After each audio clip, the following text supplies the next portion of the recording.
Le management de projet, état des lieux et perspectives, dynamique d'évolution du champ de recherche. Christophe Midler, bonjour. Bonjour. Christophe Midler, professeur à l'École Polytechnique, directeur de recherche CNRS, spécialiste de la question du management de projet. La recherche en management de projet, si on prend le grand focus, si on prend un focus large, comment elle a évolué sur ces questions? Je vous ai reçu déjà pour traiter des spécificités du champ lui-même, mais la recherche. Alors, la recherche s'est développée après la guerre, généralement aux États-Unis, sur une problématique qui est l'analyse des outils, comme un peu une sous-discipline de la recherche opérationnelle, le planning, le WBS, je ne connais même pas le terme en français, le contrôle des coûts, le management des risques. Donc, un corpus instrumental, et très normatif. Et très proche des programmes militaires. Très proche des programmes militaires, c'est tout à fait lié au grand projet d'armement de la guerre froide. Et il s'est développé depuis de manière forte avec trois réorientations en fait. La première réorientation, et là il faut dire qu'elle a été opérée plutôt par des chercheurs européens, des chercheurs français comme moi, mais aussi beaucoup des chercheurs scandinaves, qui a été de réorienter les travaux d'une approche outil à une approche théorie des organisations. Quelle était la spécificité organisationnelle du management de projet? C'est ce qui a été évoqué dans la précédente émission, et c'est des choses qui datent des années 90, début des années 90. J'y reviens pas. Le deuxième axe de développement, ça a été de travailler sur la variété et la contingence des formes d'organisation projet par rapport à leur contexte. C'est assez marrant de voir qu'on parle beaucoup de la gestion de projet, ou s'organiser en projet. Bon, or, il n'y a pas qu'une gestion de projet, comme il n'y a pas qu'une gestion d'entreprise. Introduire de la variété et de la contingence, ça a été l'un des grands, chantiers de la recherche en management de projet. Grand projet, petit projet, projet exploratoire ou projet d'application, projet dans des start-up, projet dans des grands groupes, projet en contexte anglo-saxon très cadré par des contrats ou projet dans des contextes plutôt japonais ou européens plus organisationnels, centrés par des processus organisationnels. Donc, introduire de la variété, ça a été le deuxième réorientation.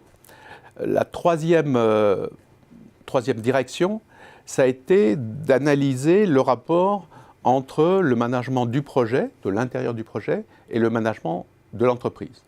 Un projet n'existe pas hors sol, il existe dans des entreprises, soit une entreprise, soit généralement un écosystème d'entreprises, et donc se pose le problème de l'articulation. Or, comme on l'a vu à la précédente émission, il y a une tension très forte entre la logique propre au projet et la logique propre aux organisations permanentes. Bon, donc, comment se fait ces articulations?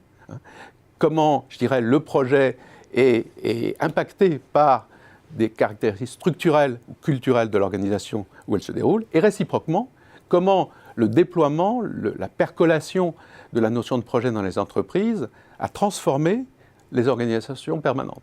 C'est ce que j'appelle, j'ai un article qui s'appelle « La projectification, affreux barbarisme », mais qui a eu beaucoup de succès parce que je n'ai pas eu besoin de le traduire. On savait que je parlais mal anglais, donc ça collait. Voilà. Donc comment, finalement, le développement du management de projet a transformé la gestion RH, la stratégie, etc. Tout un tas de... L'internationalisation, je viens de sortir un article sur internationalisation et management de projet. On voit bien que là, le développement du projet a transformé les structures permanentes des organisations. Voilà. Aujourd'hui, les questions, les lignes de front de la recherche? Alors, bon, il y en a plusieurs, et j'insisterai sur deux points focaux. Historiquement, dans les années 90, le management de projet s'est plutôt intéressé au processus de développement produit, des projets de réalisation, d'implémentation. Et on a mis l'accent sur la maîtrise de ces projets en termes de qualité, réduction des délais, éviter les dérives. Donc on a fabriqué des projets, je dirais, très, très performants, très rationalisés sur ces 3 cibles d'objectifs. Mais à ce moment-là, on a un peu oublié, évidemment, le côté innovation, hein, en repoussant à l'amont des projets, dans ce qu'on appelle en anglais le fuzzy front-end, ce qui dit bien ce que ça veut dire. On ne sait pas comment ça marche, fuzzy, hein, bon, et on ne s'en occupait pas. Et puis, à la transition des années 2000, on a vu que la compétition par l'innovation devenait de plus en plus radicale, et donc il fallait quand même mettre de l'innovation un peu radicale, et ce n'était pas avec le développement qu'on pouvait le faire.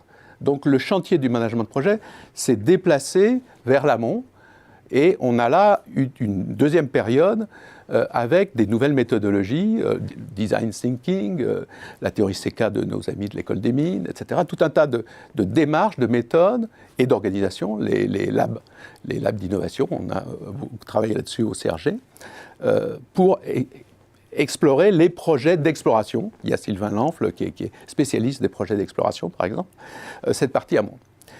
Le problème qu'on a aujourd'hui, c'est que la transition entre cet amont et cette réalisation colle pas.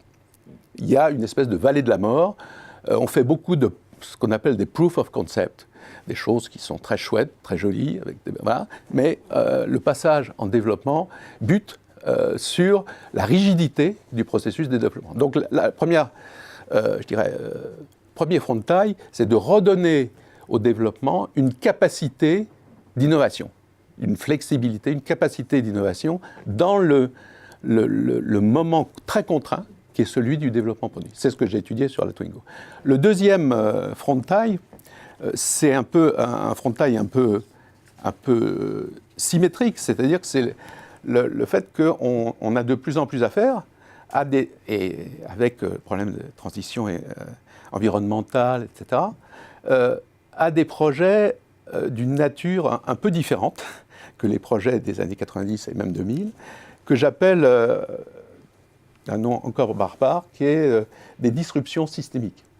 C'est-à-dire que c'est des ruptures qui sont à la fois radicales, mais qui sont systémiques, c'est-à-dire qu'elles concernent un environnement large qu'on ne maîtrise pas, qui implique des acteurs très variés, et il faut faire les choses ensemble. Hein.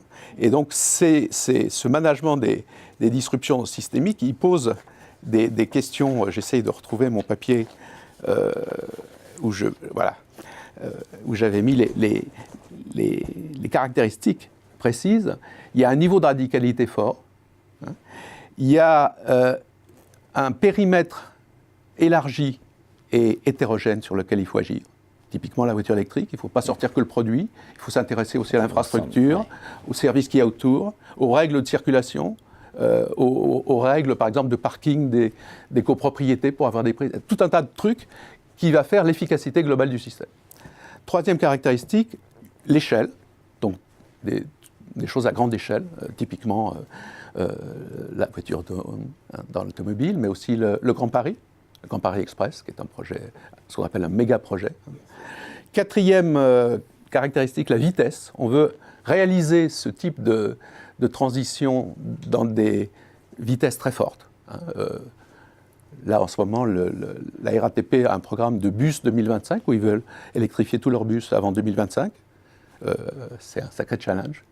Et cinquième caractéristique, le fait qu'on doit mener ces transitions en exploitant toujours le système actuel. Je veux dire, la RATP ne peut pas arrêter les bus en disant « Attendez, je me prépare pour 2025. Voilà, le magasin reste ouvert pendant les travaux, si vous voulez. Hein. Bon. Et donc, gérer des projets qui réunissent ces 5 caractéristiques, ça implique des modes d'organisation interne complètement différents du type de management de projet qu'on a mis en place avec les portefeuilles de projets dans les années 90 et 2000. Donc voilà deux points, à mon avis, très, très importants, actuels, des points chauds sur lesquels on travaille et qui intéressent les entreprises, et pas que les entreprises d'ailleurs, parce que la santé c'est pareil. Je veux dire, la réforme de l'hôpital ressemble à ce genre de choses-là. Pour aller plus loin, évidemment, relire l'auto qui n'existait pas, l'aventure Twingo, l'aventure Logan, et donc innover à l'envers. Merci. Merci infiniment. beaucoup. Merci de votre invitation. Merci.